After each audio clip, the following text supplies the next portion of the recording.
Hey there, coaches. I'm Rich Prado, owner of Play in School and host of Travel Ball Talk, where I talk to travel ball coaches from the best organizations about the current and future state of travel baseball. With coronavirus causing the cancellation of the college and high school season, we are going to see a lot of changes coming our way. I'm bringing back Tyler Courson, founder of NLA, Next Level Academy, and Triton Baseball, to talk about the impacts we may see with summer ball and how reclassifying or doing a post-grad year could be a good move for certain kids. I hope you enjoy this episode of Travel Ball Talk. All right, welcome back to another coronavirus episode of Travel Ball Talk. That's pretty much the only thing anybody's talking about right now. Welcoming back my friend Tyler Courson from Next Level Academy. If you don't know Tyler, you can go and listen to our previous conversation here on the pod at playinschool.com/Courson. That's Courson. We had a great conversation last year, specifically talking about the sort of rising trend in academies, which is a huge topic that is very interesting to me. So today I bring him back to really focus on NLA, that's Next Level Academy, outside of Montgomery, Alabama. We want to focus today on a few topics, but this is sort of corona-induced topics that will include things like postgraduates. Our conversation will probably get into things like reclassifying for high school players. So without further ado, Tyler, welcome back to the show. How you doing, man? Good, man. Thanks for having me again. So let me paint the picture. I've been down to NLA, so I'll do my best to paint the picture. When I flew in, it was February last year, so that would have been 2019. I flew into Birmingham. I got a rental car, and I drove. What do you think that is? About an hour's drive? Yeah, about an hour. About an hour's drive, and you eventually kind of get out in the sticks a little bit. It's pretty fair to say it's pretty country, and all of a sudden I roll up on this old church, and we're at the home of Next Level Academy, which is your baby. You founded this a few years ago, and so we've got this this old church. Can you really quickly just describe the setting there? Talk about from a housing standpoint, a dining standpoint, and a baseball facility standpoint, and then we'll talk about the current events that are going through everybody's mind. Gotcha.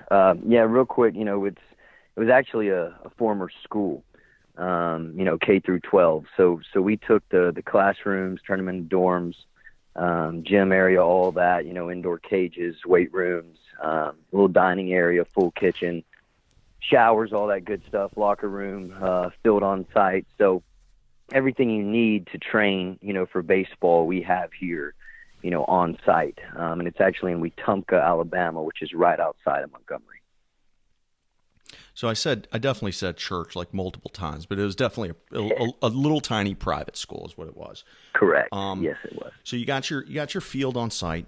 You got your players, your players who are in school with you taking, academic coursework, and they're posted up in what used to be the classrooms, which are now turned into dorms. And I've seen them. It's pretty cool. You got 2 to 3 guys per room, and the rooms extend down, a standard traditional classroom style hallway with classes all the way down each side. Very cool setup. So all of a sudden, we're talking about 3 weeks the country has been in basically lockdown. Talk to me about, because you're talking about somewhere in the ballpark of, between players / students and staff. What kind of numbers are we talking about? 20, probably 30 to 40 guys, who are living on site? This year we had 26 that were on site. We had about 43 total students. Okay. There's about 5 or 6 coaches, along with a few teachers. So small operation, but player to coach ratio is pretty good here. Yeah. So we're talking, call it February, early February. You're watching the news. There's things percolating from the other side of the world, but you're thinking, that doesn't come down here to Wetumpka. Then all of a sudden, we're moving into maybe later February, and things are looking like they're starting to heat up. And now we move into March. What do you do with 25 ball players and a bunch of staff in preparation to go into almost a nationwide lockdown? What's the thought process, and what did you guys end up doing with everybody? Yeah, I guess lucky for us, you could say we have guys from all over the world and all over the U.S. So, we, not that we found out sooner, but we realized very quickly from, our parents of our students how fast this was spreading. And so we got ahead of it a little bit. We kind of shut down a couple games as far as what I knew might be hot spots.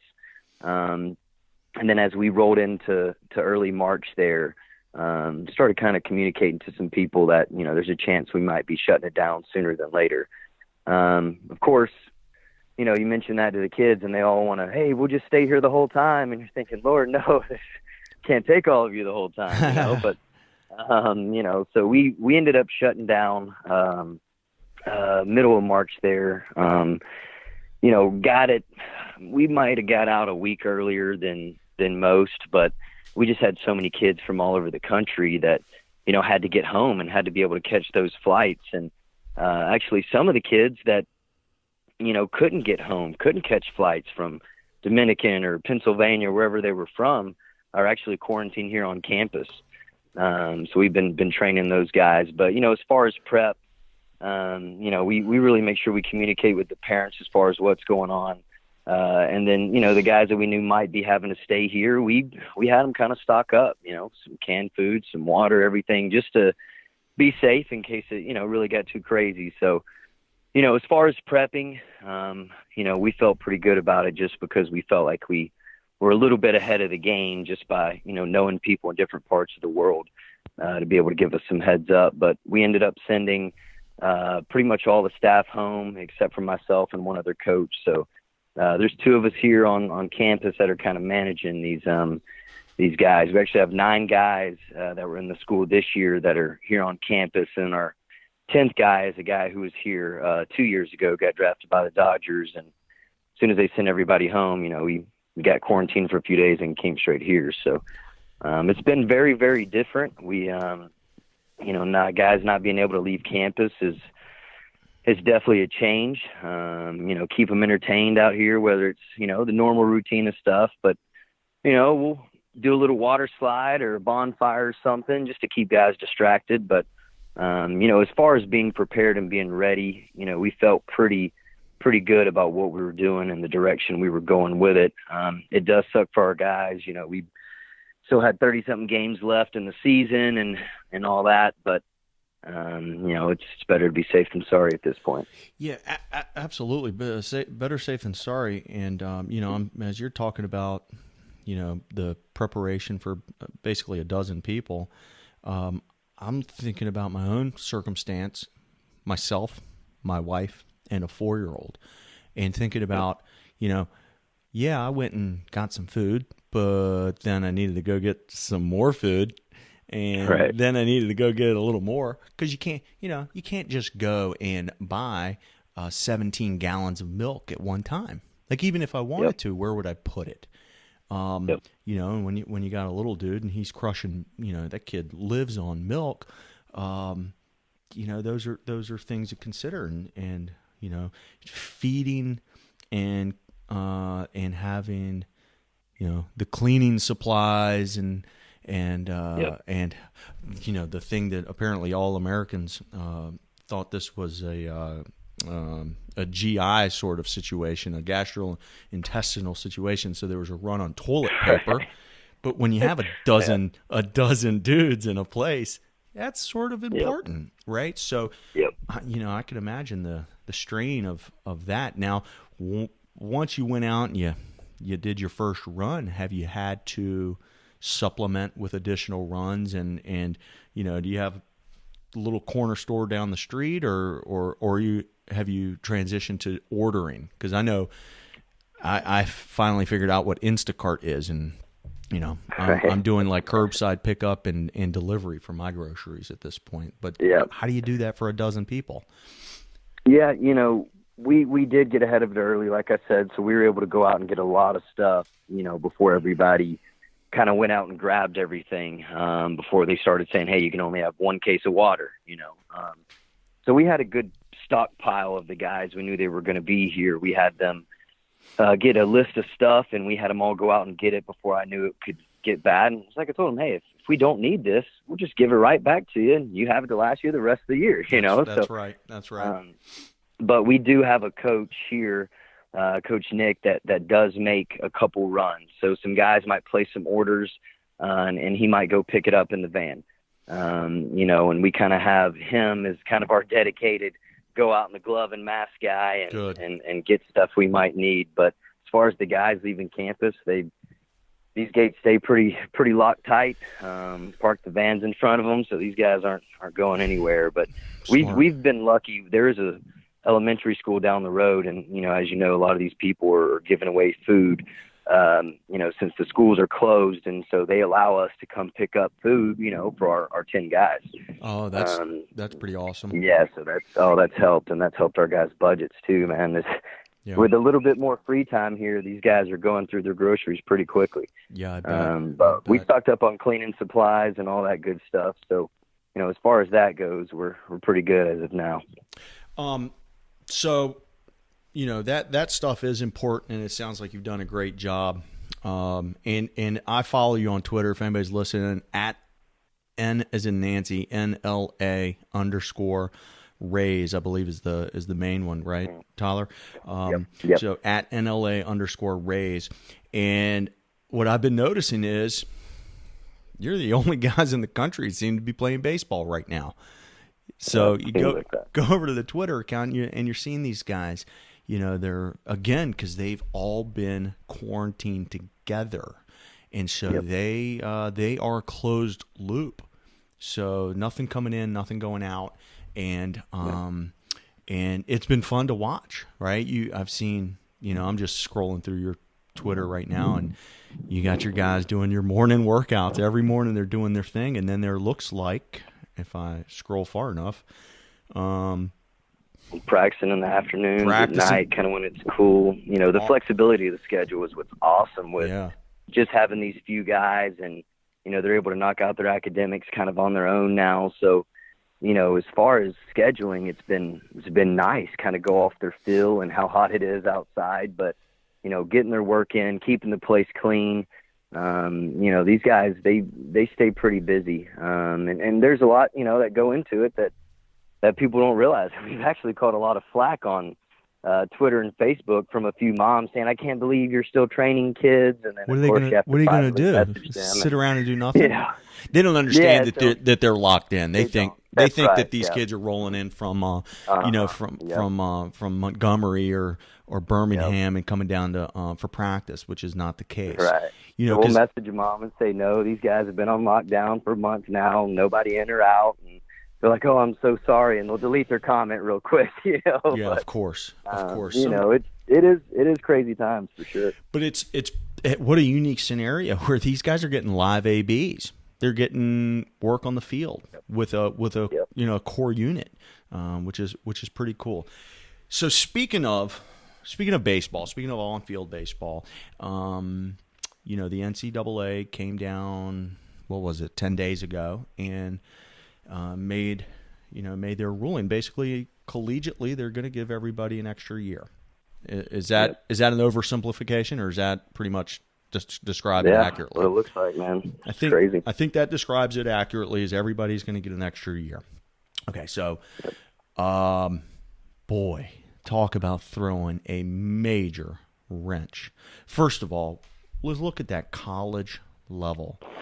I talked to a high school kid who's about to head off to a Division II school. That program's okay. They were bringing in a bunch of freshmen, and now all of a sudden, as of a week ago, that program had already heard of 9 of their 12 guys.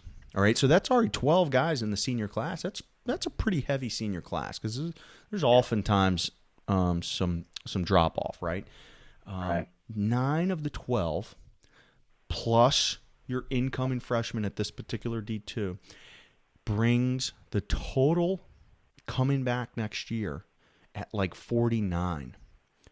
What a mess. What a mess. What an absolute mess. And guess what? They're gonna have to go through it again next year. Because all those kids get an extra year. And the year after. It's gonna be I've talked to a bunch of college coaches. I don't envy their position. Right. They want to be sympathetic. They want to be empathetic. Yep. They feel bad.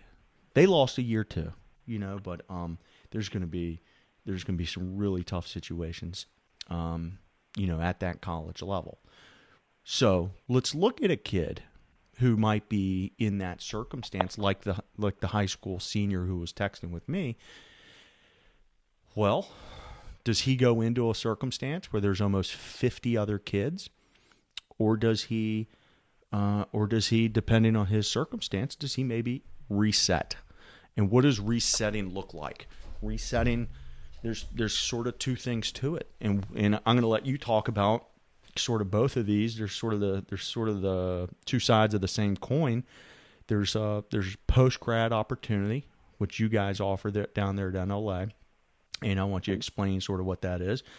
And then the other side is reclassifying. So basically repeating a year. So can you talk about those, talk about the similarities or differences between those, and why a kid might want to do one or the other? Yeah. So, post-grad is guys that have graduated high school that need that extra year, want that extra year for a number of reasons, whether it was they were hurt, couldn't play their senior year, or just got overlooked, or didn't quite have the grades, or many different reasons people post-grad. Postgraduates are not taking any more high school courses. They don't actually have to take any college courses. Most of our guys take part-time courses, as far as whether it's online or at a local university here. And as long as they remain part-time, under 12 hours, most of our guys take 3 or 6 a semester, they can keep their eligibility. And so when they post-grad, they do everything our guys do.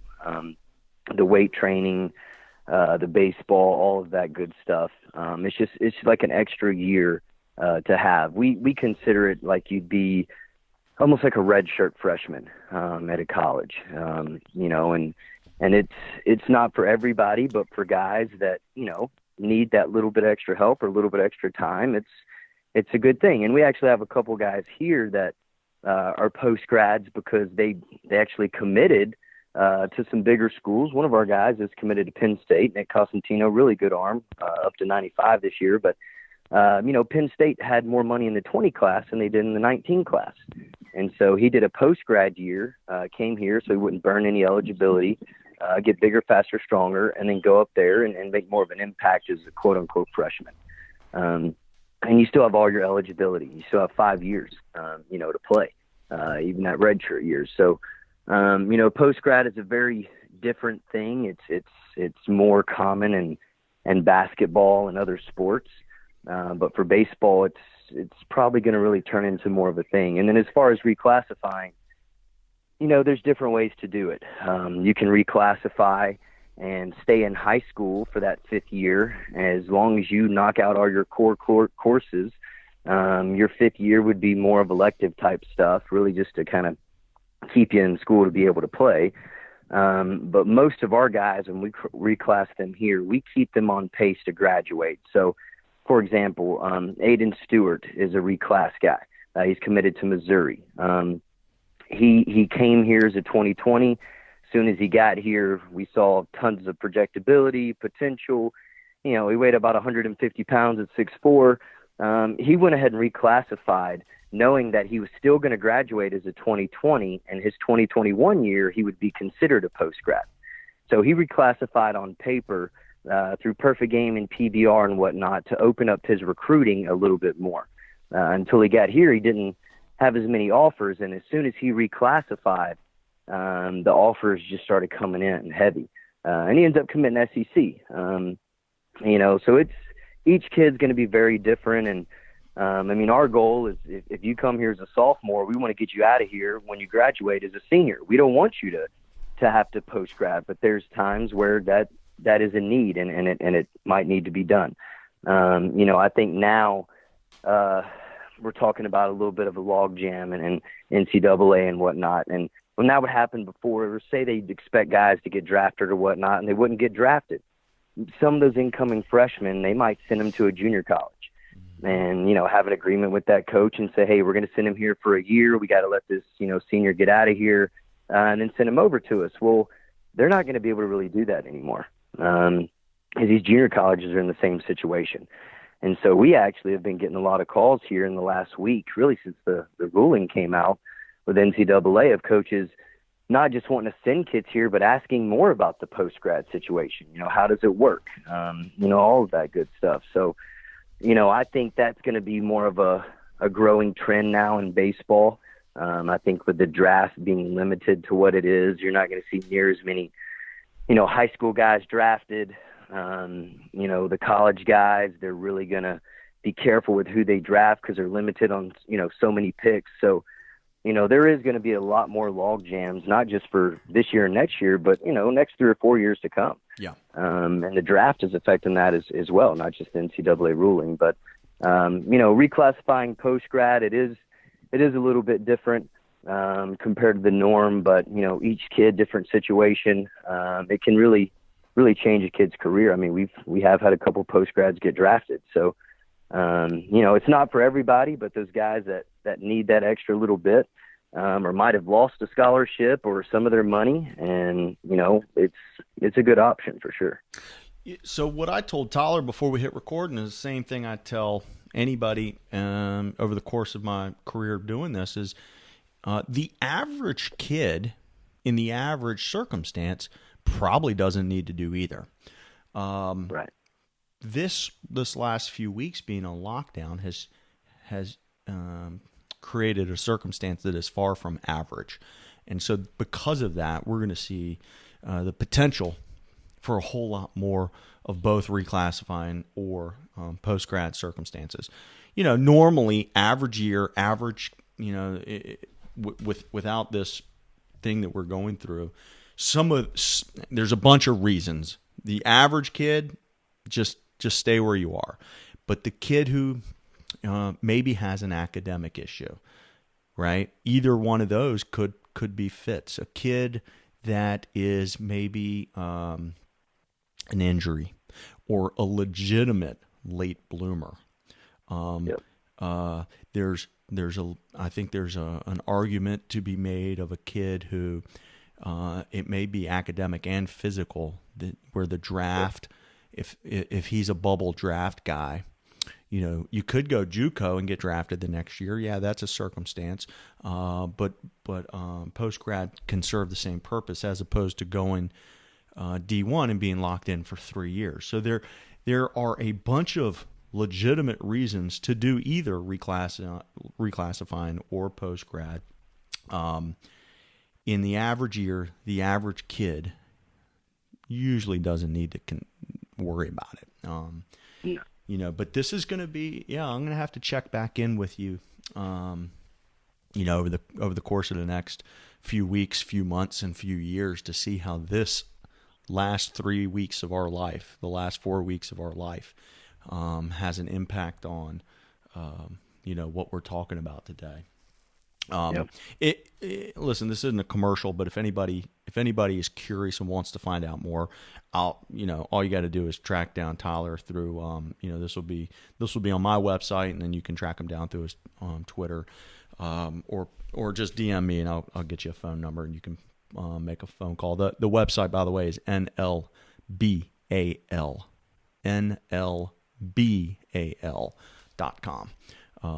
for Next Levels. Contact info, I'm sure, is there. So this is all. Here's the problem. One of the problems are a lot of people stand the potential of making poor decisions because of emotions, and so hopefully, a kid. What has the potential of happening is a kid can basically, instead of jumping into a bad decision by either reclassifying or post-gradding for a year, that's almost like hitting the pause button to earn an extra year or to buy an extra year before they jump into a bad decision, which you just don't want people making poor decisions under emotional circumstances. So, hey, I want to pick your brain, because you also under the same name with Next Level. Actually, I guess you call it the Triton Rays, is the summer ball club, the travel organization that you run. So I want to pick your brain on what you think is coming down the line. We're recording this on April 8th. So if you're listening to this on July 1 and everything we say is wrong, that's okay. Well, it's April 8th today. We're gonna make some guesses. We're gonna make some predictions, and we're gonna speculate. So, I'm curious. I'll lead with this, and then I'm gonna hand the mic over to you and let you kind of walk through your thought process for the Triton Rays. Cooperstown canceled the entire summer. Yep. The entire summer through August. The entire Cooperstown schedule just got wiped off the map. And they did that like 2 weeks ago. That's not like this. That's, in today's calendar, that might as well been like last year. Right. With that in mind, what are you thinking? What are you preparing for? What are your sort of plan A, plan B, plan C sort of thought processes right now? Right. I mean, I'm hopeful. I want to play, June and July like always, but at this point, the rate things are going, I don't know if that might be the best idea. And again, I'm no doctor, but we're dealing with a lot of kids, and it's, in our mind, it's better to be safe than sorry. So, I would love to start in June. I think realistically, July is probably the goal that these guys are going to shoot for. As far as these bigger organizations, I just think it's a big risk of bringing people from all over the country into certain spots. But at the end of the day, a lot of these people, want to play, whether it's travel organizations or organizations that run tournaments. Everybody is ready to play, just like, my guys are. But I think realistically, July is probably going to be when it gets going. Hopefully right there, right after the 4th, they'll be able to kick things off. I'm guessing it'd probably extend into August a little bit. I have seen some collegiate leagues shutting down. I think the bigger tournament organizations are going to follow more of maybe what MLB does.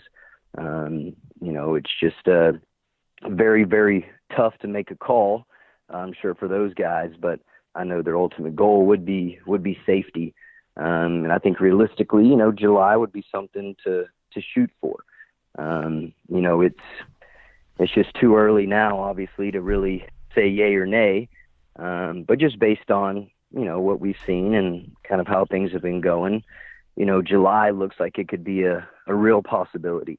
I know it's going to hurt a lot of facilities, a lot of travel organizations. Everybody that relies on the summer is part of their income. And part of these guys that need to play in the summer, want to be recruited, and that's how they get recruited. So, I think if the NCAA put something out with, certain restrictions for recruiting and whatnot, I think that could affect, what Perfect Game does as far as their schedule. If the college coaches aren't allowed to go out in June and they can in August now or whatever it is, I think, what the NCAA does as far as their recruiting calendar will help determine, what some of these bigger tournament orgs do. But I'm hopeful, man. I hope the guys get to play this summer. I hope that, we get the full summer in, but, realistically, July would probably be something that could happen. But if it doesn't happen, that's definitely going to change things for a lot of travel organizations and everybody in general. It's especially groups that don't have, fall seasons and whatnot. So, it's going to be a lot here over the next, really just few weeks, month. That's going to determine a lot. I think you nailed a lot of things. The thing that was going through my head as you were talking was just, I think the world just changed, or America just changed, where there might be a reluctance to gather with 8,000 other ball players and 20,000 other family members. Yep. Those are the realistic numbers of a week in Georgia, right? It's hundreds and hundreds of bodies in hotels. It's and it's something to consider. An event like that is very different than a local event with regional-based teams that all have the opportunity to go play baseball, drive home, sleep in their own bed, right? So my prediction... And it's concerning, though. What if these parents decide that they don't want their kids to play, whether the tournaments make or not? Yeah. Are people going to be able to put full teams together and competitive teams, if that? Yeah, no, that's a fair question. Fair question, but whether it's July or whether it's August, some organizations may self-select out, even if the big tournaments are happening. The parents may go the other way and say, let's take a step back. Let's be honest. The average kid goes to college within a 3-hour drive of their house. Okay. So those big national events that are 8 or 10 or 12 or 15 hours from home, those are awesome. And it's cool. And all the coaches used to be there, and will probably be there in the future. But the reality is most of the movement takes place within a few hours drive of your home. So those smaller regional type of events, 10 teams, 12 teams. And if you listen to this podcast, we've been talking about that for a year plus, where those type of events have been gaining in popularity anyway. And so, I stand, it's just coincidence that a virus may be the thing that leads to, in the fall, we're going to see more just a 3-way doubleheader, on a Saturday, and that's it. Head home. The summer beyond the major tournaments might be 8 teams or 6 teams at one college field. Everybody drives home, goes to sleep in their own bed, drives back the next day. That's not a crazy idea. And I think that's where guys like you and technology get involved. And you might be at a tournament with 8 teams in your local area, but you get some good video and some good numbers, you can get that across to any school you want. Yeah. So the power of social media and technology now, even though you're playing local, you can get everything out there that you need to get out there. You really can. And I don't come on here to talk about video, but right now we're shut down. There's no baseball except for the 10 guys at NLA. Yeah. But, some of the organizations I work with have up-to-date video in their entire organization, and they are hammered down on communicating with colleges right now. You know what college coaches are doing right now? Not a whole lot. There's I talked to one this morning. He's sitting in his phone, sitting on his phone, riding around in his car, doing making nothing. some calls. Yeah, making calls. Yeah, they are the most bored they've ever been in their life. They're dying to get back on the field. So if you have film today, you know, and I've been preaching it for 12 years now. It's like film is a important part of the modern communication toolkit. 100%. Most orgs simply, I don't know if they discount it, they discredit it, they don't want to invest in it, don't like it. I've had travel ball coaches tell me straight up they don't want it because they don't want coaches to see their players, and that's fine, cool. I don't get it, but hey, that's their prerogative. I think a lot of them might not understand it, and you look at the younger coaches, they are using a lot of video, and you look at minor league baseball, the people that they're hiring, whether it's right or wrong, are guys that are younger guys and know how to use data and all the technology in the game now. So, the game is evolving, and this is going to make it evolve even another step. And I feel like, guys like us who do brainstorm about things are going to be the guys that are able to make it through, because you're always going to be able to adapt. Yeah. If you stay on top of it. And I think in this situation, it's going to be really crazy to adapt, but we'll do it. What I've been preaching since we got shut down is that the season might have been canceled, school might have been canceled, the summer might get canceled, but recruiting is not canceled. No. And you're either communicating effectively, you're communicating strategically, or you're not. Yep. And these coaches are going to continue to look for players that can help them win. They're going to look for players for next year's recruiting class, and they're going to look for players for the year after that's recruiting class. And if they're big-time programs, they're going to be looking at players for the year after that. And or the year after that, because that's where we are in 2020, right? It's some of these programs have to look at 4 years worth of guys, at a time. I can't imagine not having updated footage of every single guy in my organization right now. It's a must. How does so we get down the road a little bit, and we talked about this a little bit before we hit record. The major tournament companies, I would say there's a couple that are above everybody. They have the initials. They have initials as names, but there's also lots and lots and lots of really good tournament companies that are sort of on a regional basis, run by really good dudes. Now, if memory serves me correct, it's not like this. If we cancel the summer, if we cancel some individual tournaments, this is not going to be the first time tournaments got canceled. We've had things like rain in the past, right? Or whatever happens, they've canceled in the past. Now, correct me if I'm wrong. You handle this a lot more than I do with your Tritons. In the past, when somebody canceled something, what is the standard thing they did with your entry fee? Yeah, it's usually going to be a credit.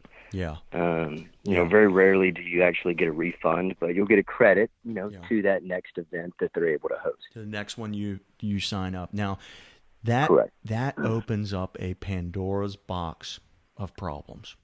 If you have a big organization and you've got, 10 teams that are going to play in 3 events each for the same tournament company, you're talking about $50,000, $60,000 just to play in that one tournament company's events.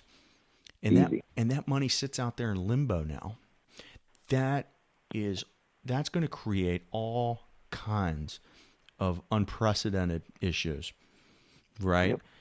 I listen. I said before, I don't envy the college coaches who are going to have a lot of tough decisions coming up, and I also don't envy guys like you who are going to have to potentially deal with a terrible mess. Have you kind of walked through with you and the Triton staff some sort of ideas? Because listen, some of these kids are seniors. They're not going to play for you next summer, Right. or even next fall when you could cash in that credit. What are some of the things that you're thinking about from this perspective? Yeah, the beauty of what we have is housing. And, with that being said, we've considered bringing guys onto campus, try to get around, 35 to 40 guys, and be able to train and play 2 or 3 days a week, train 3 or 4, and to be able to do all of that on site with just, a certain setting, certain number of guys. I know all of the guys going to college, and we even have some guys in college and even minor league guys that are reaching out, asking, see our videos on Twitter saying, hey, can we come work out? And, we have to say no, but we're thinking, if this keeps going the way it is, all these college guys, pro guys, high school guys, are going to need somewhere to play. They can't go from March 1 until, sometime in August and not play live games. Yeah. It's a game that has to be played. So our mindset is possibly in June, hopefully for sure July. If we're not able to play in any tournaments, is, have those guys here on campus, stay here, train here, play here. We have the meals and whatnot, breakfast, lunch, all that good stuff. So, they could really get all their work in here and be ready for whatever they're going into, that next season. That's kind of the idea we have going as of now. That's not a half bad idea, because you got 10 guys on, still on site, but those guys theoretically will go home at some point once the shutdown opens up. If I can get them out of here, yeah, nobody wants to leave. Right, exactly. Well, yeah. They got it good. They got it good there, There's 3 square meals and a weight room and a baseball field. Yep. What else you need? But theoretically, more rooms will open up, and we're talking about once the shutdown opens, then and people are moving freely. But there is a possibility that commerce opens back up, but big tournaments don't. Like there is that. Right. There is that really high possibility. There's a high possibility. Just large gatherings. Right. Like, so if you're listening to this in July or August and we're way off base, that's okay. It's April 8th today. I hope we are. Yeah, I hope we are. It's April 8th, and as we stand today, the recommendation is the recommendation is to keep your butt at home. But the recommendation before they said keep your butt at home was no more than 10 people in a in an environment. So if they say next week or the week after or May 1st, one of the things I've heard is rolling out, sort of opening up pockets of the country, right? Getting businesses started. And one way to do that is to raise that number from 10 to 25 or from 10 to 50. Because if you can say, hey, that big concert with 2,000 people, we're not recommending that. But right. 50 people in a room, that means that almost every restaurant in the country can open back up. Almost every business in the country can open back up. If you say 50 people, we're cool with that. Let's just make sure there's still some social distancing. However, right. You can open your dining room back up. With 50 people, cool. Let's get back to work. Yeah. Hard to run a tournament if you're saying keep it to limit it to 50 people, though. We're talking thousands. You're thousands. This is all, it's April 8th. There's so much up in the air right now. I'm kind of pessimistic about the early part of the summer. My hope is that at whatever point we open, let's just roll through. So if it's July, let's go July and August. If it's August, let's go August, September, right? Let's just at whatever point we open, that's when we go. If you're a player listening to this, or if you're a coach, make sure your players are ready, because there is a possibility that, on Monday they say, "Hey, we're open. We're open for business. Let's go." And Saturday's the tournament. And so that's going to be a really interesting thing to see who's mentally prepared for that.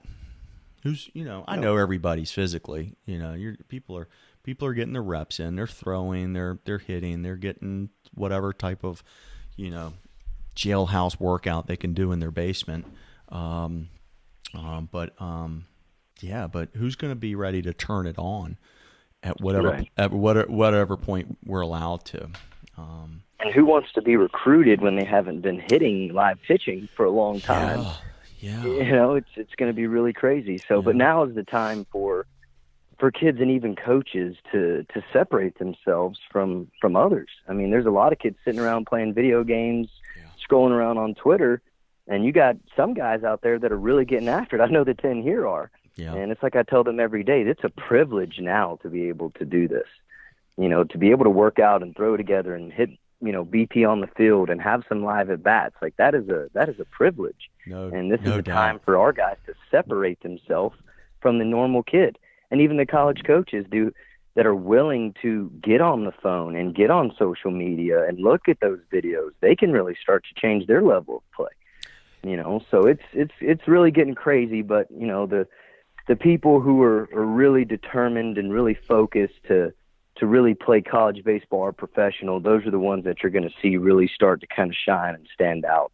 Which is going to be good. Yeah, we've seen those the token videos, the retweets of the kid in the driveway taking some tee work.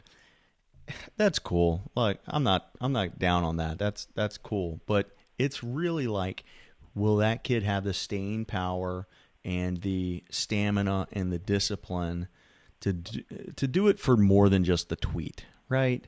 Yep. To do it for, will you come out of this, will you finish the longest spring break in history, bigger, faster, stronger, and smarter, right? Yep. Will you come out of the longest spring break in history having crushed your reps, having gone through the SAT book 17 times, having listen, here's something I challenge my students to, my recruiting students that are inside my course. I challenge them all to send out 50 emails to college programs. What else are you doing? You know what I mean? Now's the time they're going to watch it. Send 50 emails, say hello, introduce yourself, begin building that relationship. I mean, you know what? It doesn't. You're sitting around doing nothing. You got nothing but time right now.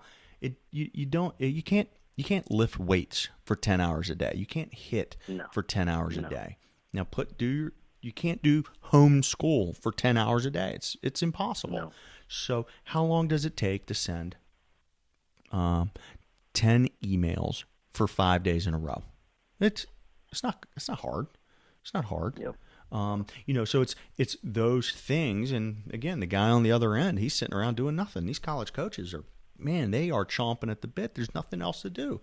How about you say hi to them? If you're a prospect listening right now, if you're a travel coach right now, get with me. I'll get you all the info you need to set your kids up to be able to send strong emails that get responses. Because reality is, and I've tweeted this a couple times, this week's emails lead to next week's phone calls. They do. I can prove it. I can prove it. Well, listen, man. I hope in a couple weeks, couple months, whatever it is, all this stuff is distant memory. I hope we're back on the baseball field. I mean, we will be eventually. School might be canceled. Baseball might be canceled for now, but recruiting is not. Hopefully kids consider that as they're working their reps. What else? Is there anything else that we need to talk about? Is there anything else that you want to mention or predict or If you want to throw out No, your I think now's contact just info. the time for kids to just educate themselves, on what's going on, how the draft's going to play out, do some more research, because, getting into college and playing college baseball now is going to be even harder than it was. Yeah.